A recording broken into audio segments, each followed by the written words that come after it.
Let's pick up where we left off in this greatest of stories, following Jesus through his final days in Jerusalem, learning alongside the disciples that his blood must be poured out for many, and that the good news of his resurrection must be proclaimed to the whole world. Join us as we journey with Jesus to the cross and beyond the Gospel of Mark.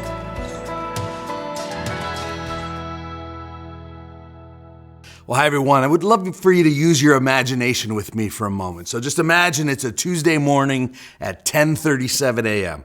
I just chose that randomly.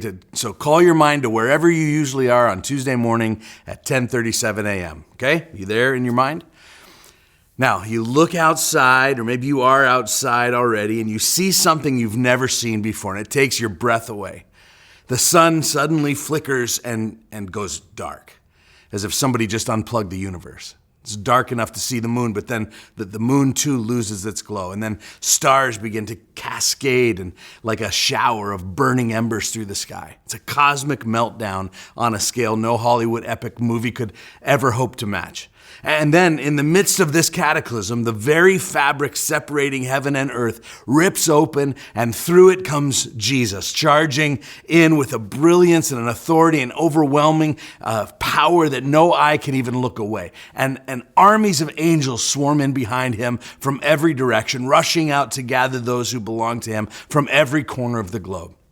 This isn't a quiet arrival. It's a universe-shaking entrance that reveals once and for all the full magnitude of Christ's power and glory.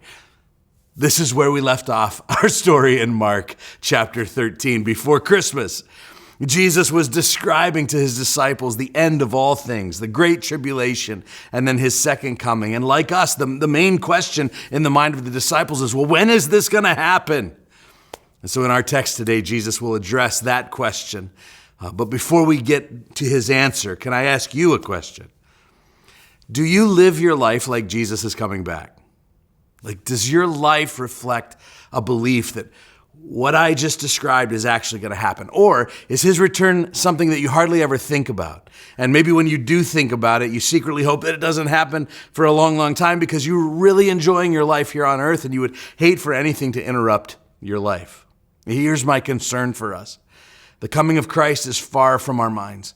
Like, we've become complacent. We've forgotten that he's coming back. And far from longing for the Lord's return, we rarely think about it at all. We're not anticipating this future. We're just kind of living in the present. So imagine offering a 3-year-old child a choice between a bag of M&Ms right now or a $100,000 check to be placed in an education fund for that child's future. Well, the kid would grab the candy on the spot, right? No question. Why?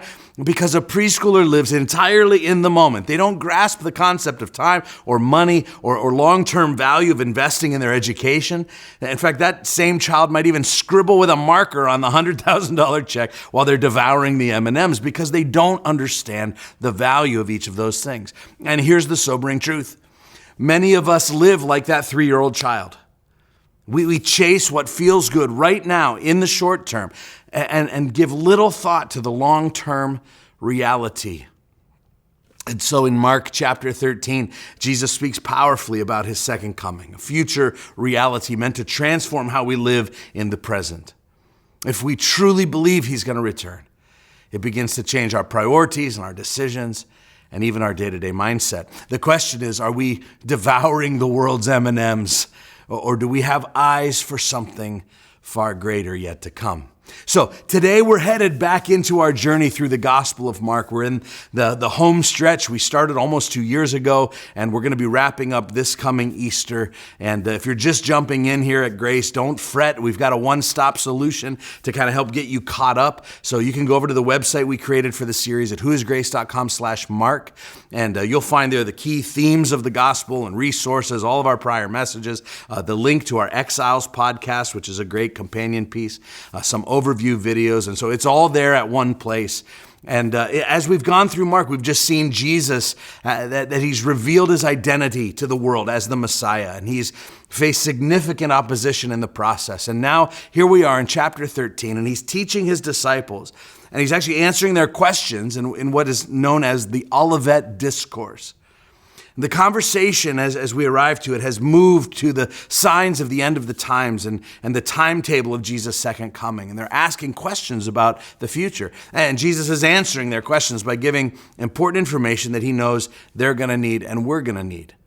And here we sit in 2025, and there is a growing sense of the imminence of Christ's return, global political unrest and natural catastrophes increasing in frequency and intensity, a worldwide communication network called the internet, allowing for people everywhere to mobilize quickly around anything. So all the signs are there. And so we ask the question, well, what are Christians to do with this sense that the end is near? Like, should we wring our hands in fear and anxiety? Should we strap on the sandwich boards and head out to the street corners with our megaphones? Should we, soldier up and bunker down with guns and ammo and canned goods? Well, throughout this chapter, Jesus gives these repeated admonitions. He tells his disciples and he tells us what to do in light of the fact that he's coming again. But his commands may not be exactly what you'd expect. In fact, I'll give you a little compilation of his commands just from this chapter 13. He says, don't be led astray, in verse 5, be on your guard, in verse 9. Do not be anxious, in verse 11. Be on your guard, in 23. Keep awake, 33. Stay awake, 35. Stay awake, 37. And so the steady drumbeat of Jesus is just be ready. So before Christmas, I left you with a challenge to live ready lives. And today we're going to get a little bit more specific about what that actually means and looks like. So think about it. When you know that something big is coming in the future, it's going to impact how you live today. So for example, when Kim and I knew that we were going to go to Thailand for a couple weeks, we started thinking immediately, what would we need to do to get ready, get the kids cared for, get our passports together, get summer clothes for the tropical heat. I was speaking, so I needed to pack my skinny jeans, whatever. All the normal preparations. Or if you get, you get engaged and you have a big wedding coming up. You're in go mode. There are dresses to get and tuxedos to pick out and book that photographer and nail down the venue and the flowers and the reception hall. You start getting ready. Another example, my son Chase just ran one of these ultra marathon races. So he didn't just show up the day of the race in his jogging suit and be like, hey, where's the starting line, everybody? There's intense training involved. Changes to his lifting, his running, his diet, his sleep. Everything had to be aligned, knowing that race day was coming. Knowing something big is coming out there changes your preparations today. And so here's my big idea. What you believe about the future will have a dramatic impact on how you live now. And that's Jesus' point in this chapter. He says, I'm coming back soon. So start getting ready.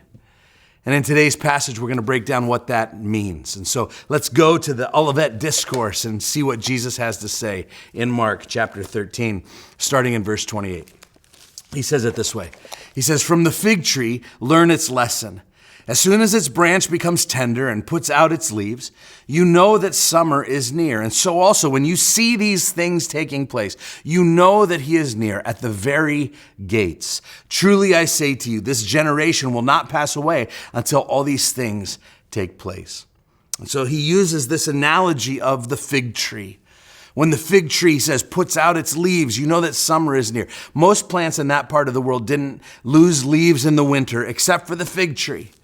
And so he's standing at the Mount of Olives in the early spring, delivering this message with fig trees that are just starting to bud. And so he uses this object lesson right in front of him. When you see these leaves in the spring, it's a reminder that something better called summer is just around the corner. And guys, if you've lived in Erie for a while, you know all about the promise of spring.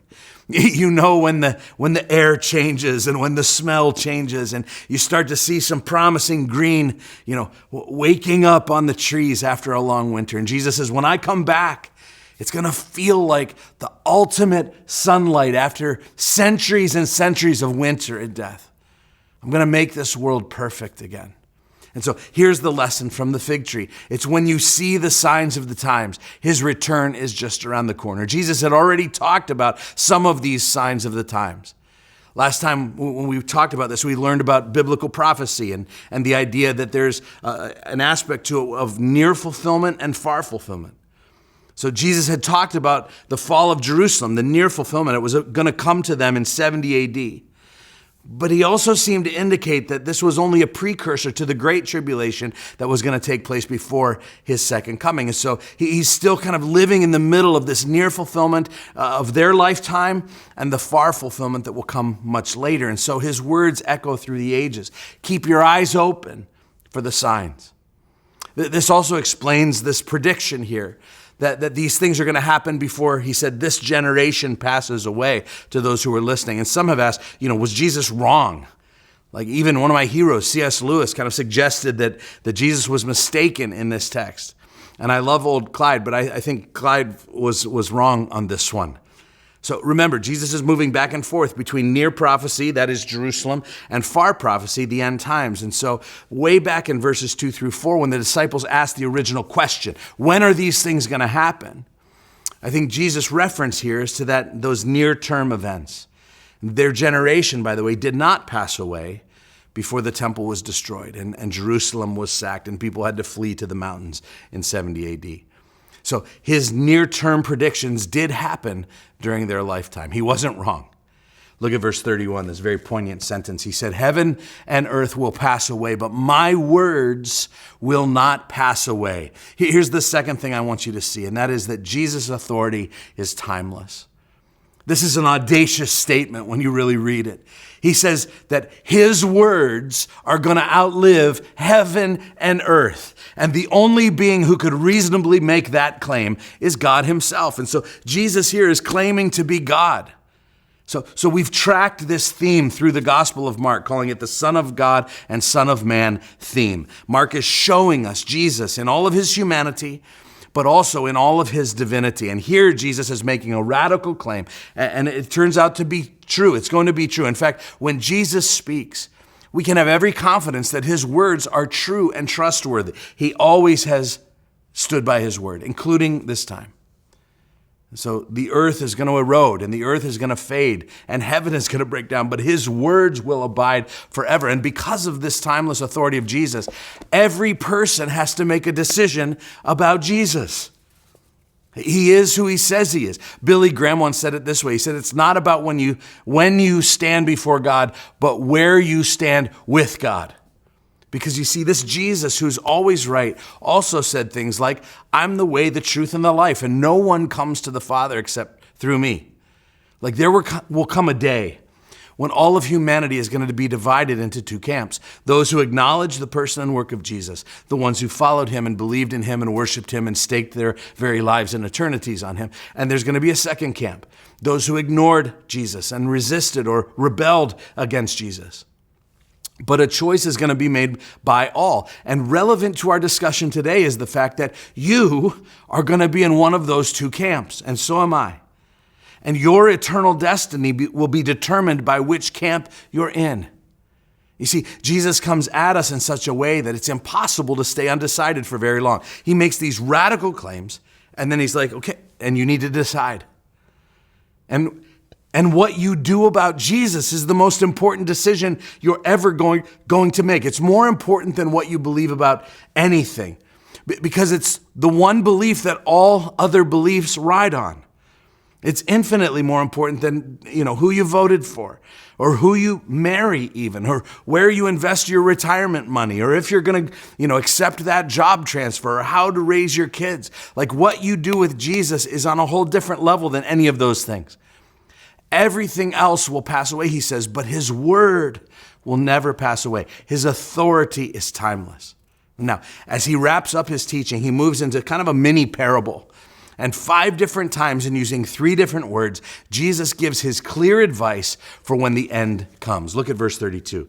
He says, but concerning that day or that hour, no one knows, not even the angels in heaven, nor the Son, but only the Father. Be on guard, keep awake. For you do not know when the time will come. It is like a man going on a journey when he leaves home and puts his servant in charge, each with his work, and commands the doorkeeper to stay awake. Therefore, stay awake, for you do not know when the master of the house will come, in the evening or at midnight or when the rooster crows or in the morning, lest he come suddenly and find you asleep. And what I say to you, I say to all, stay awake. So if you didn't catch it, the repeated words are, Stay awake, be alert, keep watch, live ready. See, Jesus urges us to live a life of readiness. Notice the doorkeeper in this parable has but one job. That job is simply to stay awake. This means living faithfully in the present and being ready at any hour for the return of the master. This is not one job among many other jobs. It is the doorkeeper's only job. Remember, on the night before Jesus' death in the Garden of Gethsemane, he was getting ready to face the cross. And he asked his disciples, you might remember the story, to do one thing and only one thing. Stay awake with me. Keep watch. Pray with me. See, this call to stay awake is the final and most important word of the whole Olivet Discourse. In the end, when the second coming happens, it's unknown. It's going to come suddenly. And so instead of trying to figure it out, he says, live in constant readiness. Now, there's one confusing phrase in here. Jesus says, you don't know when it's going to happen. The angels don't know when it's going to happen. And then he kind of says, heck, I don't even know. The Son doesn't even know when this is happening. Now, some people claim this is proof that Jesus is not God, that his divinity was limited. Like, how could he know all this other stuff about the future when he didn't even know when he was coming back? But I think something different's going on here. I think Jesus is pointing less to his own limitations, and he's trying to turn our attention more to God's omniscience and God's trustworthiness. In the process, Jesus is being an example for us in his submission to God's plan. Some of you know in Philippians 2, we learn about this thing called kenosis. It talks about Jesus emptying himself. And when he emptied himself to become a man, he didn't lose or surrender his divine attributes. He gave up their independent use, and he submitted them to the Father's will. And so Jesus doesn't claim the prerogatives of divinity at every moment apart from complete obedience to the Father's will. That's why you'll hear him over and over again in the gospel say, I only do what my Father tells me to do. He's setting an example for us by forsaking kind of a fixation on timelines and calculations in favor of humble confidence in the Father's will and in the Father's timing. And we would do well to follow his lead in this. See, we often want it. What is it? Well, it's a sign or a date. We want to know when it is happening. And Jesus points us to a who? The Father. It's clear. You're not going to know the specific details or the timeline. That's why if you ever hear anybody insisting that they know when Jesus is coming back, they don't know. But if it's not for us to know when he's coming back, what should we do? And Jesus says, live your life in a state of constant readiness. It's like packing for that long trip to Thailand or getting ready for that upcoming wedding or training for that ultra race. You know it's coming, so start getting ready today. As our big idea says, what you believe about the future will have a dramatic impact on how you live now. And so let's get really practical. You know, how should the imminent return of Christ affect the way that you're living right now? And I want to utilize 4 things as a kind of expanded list of potential next steps. So as we walk through these 4 things, I want you to be attentive to the Spirit of God and see which one he might be directing you to focus on in the coming week. Yeah, so yes, listen to my voice. But I also want you to really be paying attention to the nudging and the prompting and the speaking of the Holy Spirit. So let's talk about 4 ways to live a ready life for Jesus' second coming. Here's the first.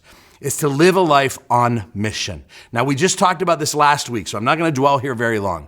But it's so important that God's mission is your mission. Notice in the parable, when the master goes away, he leaves his servants, and it says, each to do his own work. Jesus leaves, and then he says, get to work in what I've called and equipped you to do. So what is the work? It's the mission that he's placed before you. It's that calling that he's given to you. It's the people that he's put around you. And so, don't go into the bunker. Go into the master's business. Go about your days in such a way that if he returned at any moment, that he would be pleased with what you're doing. Christians, we have to remind ourselves again and again that we are on mission in this world. It's too easy to settle and to drift. In John 20:21, Jesus was clear. He says, as the Father sent me, so I am sending you. Every follower of Jesus is on mission and in motion. You have been sent by God to your specific location. We have to reframe what this word mission conjures up in our minds, especially in a church context. The mission field is not just over there, it's right here. Mission is not something that they do, it's something that we do. As Christians, we don't just send people, we are the sent people, which means wherever you are, you have been sent there by God. There are divine appointments that have been arranged by God all around you. You've heard us say a lot around here recently that really your faith isn't defined by or contained by a Sunday morning experience with the church. Your faith is defined by where you live and work and learn and play. You'll hear us talk about those four things again and again. Where you live, your neighborhood, where you work, your job, where you learn, where you improve yourself, and where you play, your hobbies. That's your mission field. That's where you've been sent. And so the people in your life might know God's mercy and that they might see proof of his presence by the way you conduct yourself in those spaces. And when he comes back, will you be on mission and about his business? The second is to live a life of purity. So two things the Bible says that you can be sure of about Christ's return. It's definitely going to happen, and there's no way to predict when it's going to happen. And so if you put those two truths together, it becomes a tremendous motivator for personal integrity and purity. Peter says it this way over in his second letter toward the end of the Bible in the New Testament. He says, "But the day of the Lord will come like a thief, and then the heavens will pass away with a roar, and the heavenly bodies will be burned up and dissolved, and the earth and the works that are done on it will be exposed. Since all these things are thus to be dissolved, what sort of people ought you to be in lives of holiness and godliness, waiting for and hastening the coming of the day of God, because of which the heavens will be set on fire and dissolved, and the heavenly bodies will melt as they burn. But according to his promises, we are waiting for new heavens and a new earth in which righteousness dwells. Therefore, beloved, since you are waiting for these," here's the command, "be diligent to be found by him without spot or blemish and at peace." So I wonder if God doesn't want mankind to know exactly when Jesus is coming back, because he wants every generation to live in expectation of that moment. Like, did you hear what Peter said? Since we know he's coming, but we don't know exactly when he's coming, what kind of people should we be? That's the question. Watching for his return has a purifying effect on us. Knowing that you could stand before the Lord in judgment almost any moment makes you think twice about how you're living your life. On the other hand, not watching for his return has the opposite effect. We become sleepy. We become lazy. Remember in that mini parable from Jesus, that the master commanded the doorkeeper to watch for his return.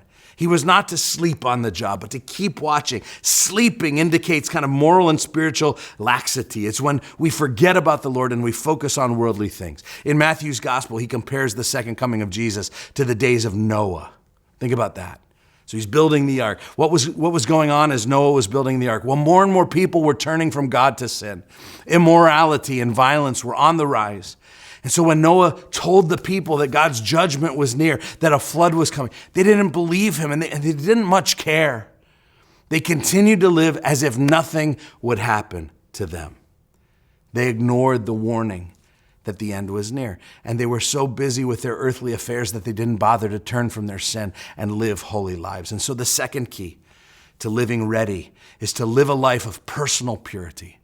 Here's the third way. It's to live a life of helping those in need. So the second coming of Jesus will usher in God's long-awaited work of restoration in the world. When Jesus comes back, he's going to flood the dark places with his light. He's going to bring justice where there's only been injustice. He's going to bring healing where there's been decay. And the earth will be like paradise again. And you may say, well, what does that have to do with helping those in need? Well, listen, if the second coming marks the restoration of earth to its pre-fall splendor, back to Genesis 1 in the garden, then we should be helping him in that effort of restoration right now. You see, we are co-creators with God in his renewal of the earth. So there's this piece of Jewish theology that they would emphasize two truths.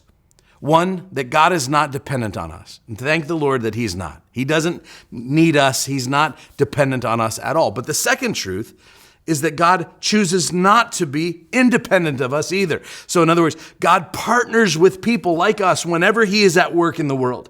We're co-creators. And so his purposes always run through a person. God's desire to liberate people from slavery included a person named Moses. God's rescue of his people from catastrophe included a person named Esther. God's efforts to rescue mankind from their sin flowed through people named Mary and Joseph. And so God invites people, just like you and me, to co-create the future of restoration with him. And so we serve those in need because we're already working in this restoration business, which Christ will complete when he returns. See, this is all part of Jesus' command to watch and be ready for his coming. And again, the opposite of readiness is apathy. It's laziness. It's a kind of sleepy posture. And I'm afraid this is where many American Christians find themselves. I mentioned this before Christmas, but I think that we're spiritually sleepy when it comes to the second coming because we're too comfortable with our lives.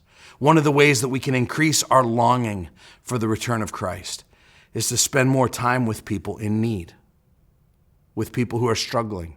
You know why? Because they, even if you're not, they are really longing for Jesus to come back. They are really desperate for him to set this world right again. And you can borrow from their longing by spending more time with them. Entering into their need is going to help you to yearn more and more for the return of Jesus. The fourth way to live ready is to live a life of forgiveness. So at the end of that 2 Peter passage that I read just a moment ago, Peter concluded his remarks, remember, with these words. He says, "Be diligent to be found by him without spot or blemish and at peace." Be diligent to be found at peace, not enmeshed in a bunch of conflicts. And so if you find yourself mired in bitterness and unforgiveness with other people all the time, one way to get unstuck from that is to think more about the second coming of Jesus. So how will that help? Well, because not only is Jesus coming back to restore the earth, but he's coming back to judge mankind. And listen, let me just paint the picture. Here's what happens when somebody wrongs you and you don't choose forgiveness. Instead of forgiving them, often without thinking, you run to the judgment seat, God's judgment seat, and try to sit on it yourself because that person hurt you. And you think you know what they deserve. And by golly, you're going to help them get what they deserve. And it appears, by the way, that God's judgment seat is unoccupied right now because there's still a lot of junk going on in the earth. There's still a lot of loose ends going on around here. And so you scurry over and you sit on what you perceive to be the unoccupied judgment seat yourself. If God's not going to judge that enemy of yours on your timetable, well, somebody's got to do it, and it might as well be you.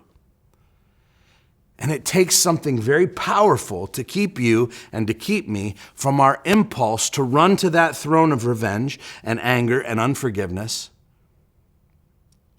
and sit on it. And one of the only things powerful enough to restrain us from doing that is by remembering the second coming. See, the judgment seat of God is too big for you, and it's too big for me. Only God deserves to be the judge. You don't have that right. You know why? Because you too are worthy of judgment. You too are imperfect. And so you have no right to be up there condemning other people. Only God has the appropriate knowledge to sit on that throne. You don't know enough. I do this too. But when somebody wrongs you, you think that you know that person's motives.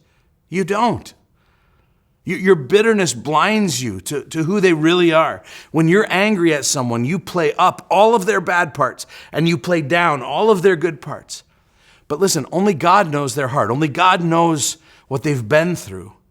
Only God has the power to give them what they actually deserve. And he will put things right because he can. And listen, you can't. So knowing that Jesus is coming back allows you and me to forgive. It's one of the ways that we can live a ready life. And so, is there one of these 4 steps that you need to take? Like, did the Holy Spirit kind of highlight one of them as I was walking through them today? If he did, you can talk to him about that in your chair time this week. So do you need to live life on mission, or do you need to seek purity, or do you need to help those in need, or do you need to embrace forgiveness? Which one is going to help you to live a life of readiness as we prepare for Jesus to come back again? Now, as I wrap up today, I want to continue this thought for a moment and just take the opportunity to remind you of the gospel. See, as we reflect on Jesus returning as the judge, on the one hand, that is a huge blessing because he's going to make right all the things that are wrong. He's going to bring justice out of injustice. And so it's a real blessing that he's coming back to judge. But it's also a problem because not only are all of those bad people out there who hurt you going to be judged for all of their bad behavior, but you too deserve to be judged, and so do I. See, while we long for others to be judged and for justice to be done to them, we're not so crazy about that same judgment or justice being done to us. Like my evil thoughts, my evil deeds, my evil motives. They've fallen so far short. The psalmist says in Psalm 130, rightly, he says, Lord, if you kept a record of sins, who could stand? So just try this thought experiment with me for a moment, would you? Just imagine that God would put a GoPro around your neck or on your head or something. And the only thing that GoPro would record is your opinions about how other people should behave. So every time you say or think, that idiot ought to just, whatever you think they should do, or that person should be ashamed that they didn't, and then fill in the blank, or how dare they say, that thing. So just your moral opinions on how everyone else ought to behave. And imagine standing before God and God says, okay, I'm going to be extra fair with you, okay? I'm not even going to judge you by my standards. I'm not even going to judge you according to the 10 Commandments or according to the Golden Rule or the Beatitudes or the example of Jesus Christ. I'm only going to judge you today by your own standards. I'm just going to judge you based on all of the opinions you have about how everyone else should act. And he comes up to you and he takes the GoPro off your head and he says, okay, let's just play this through and see.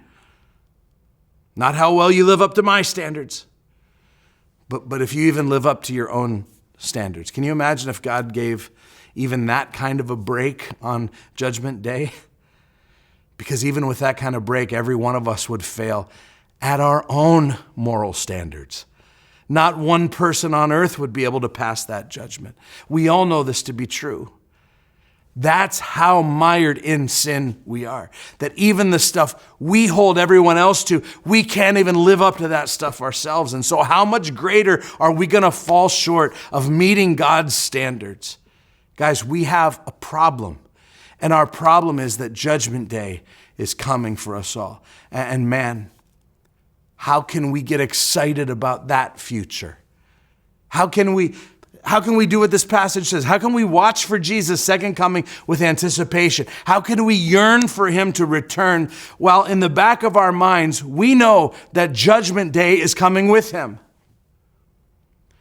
So early in this chapter in Mark 13, Jesus described that day.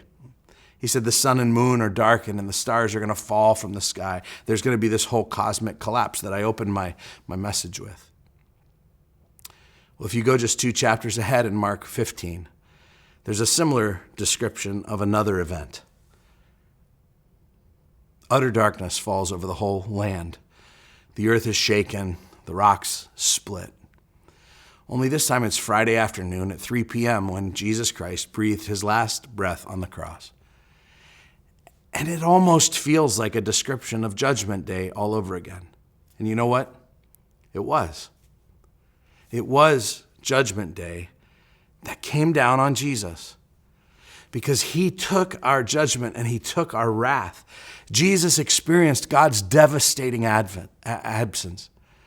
See, at the second coming, Jesus will bring judgment, but only because at his first coming, he took our judgment upon himself. He experienced our Judgment Day so that we could receive his love and grace and life and forgiveness on that day. See, the gospel is the good news that the great judge of the universe was willing to be judged for us. He was willing to step off his throne, take off his robe, leave the judgment seat, and instead stand in your place and mine. And in the book of Revelation, at the end of history, John sees a vision. The author, he sees a vision, and he looks up to that judgment throne. And what does he see? It says he sees a lamb. A sacrificial lamb is in the seat where the judge should be sitting, because the judge himself took our judgment. You know what it means to be a Christian? To be a Christian is to say, I could never stand in the judgment of God. I could never pass on my own. But my judge was willing to take my judgment for me. Being a Christian says, I ask, God, that you would forgive me and that you would accept me based on what Jesus did for me and not based on my own merits. We should spend some time thanking God for that truth today. I love you guys so much.